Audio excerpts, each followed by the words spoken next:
Après l'hommage populaire rendu à Johnny Hallyday en l'église de la Madeleine le 9 décembre dernier, Laetitia et ses proches s'étaient rendus sur l'île de Saint-Barth pour l'enterrement du rocker.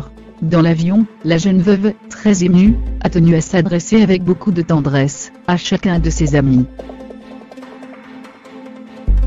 Le 6 décembre dernier, Johnny Hallyday s'en est allé. Sa femme Laetitia a eu la lourde tâche d'annoncer aux Français que son mari était décédé dans la nuit.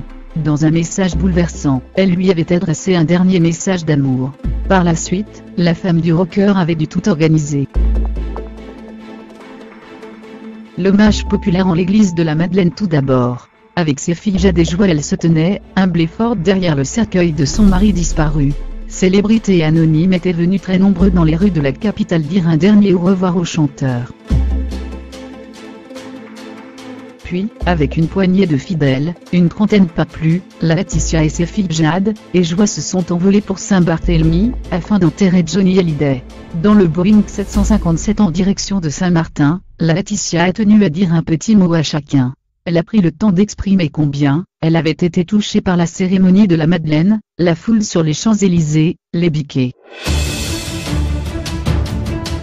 Johnny aurait adoré voir tous ces motards derrière lui. Mais on la sent complètement perdue. Elle a besoin de serrer ses filles dans ses bras en permanence. Jade et Joël veillent sur elle, de manière instinctive. Leur relation est bouleversante, peut-on lire dans Paris Match. Déboussolée, perdue, Laetitia sera bouleversée lors de la mise en terre de son défunt mari. Les premiers enfants de Johnny Hallyday, David et Laura, qui avaient décidé de venir par leurs propres moyens sur l'île, soutiendront avec compassion la jeune veuve dans cette épreuve.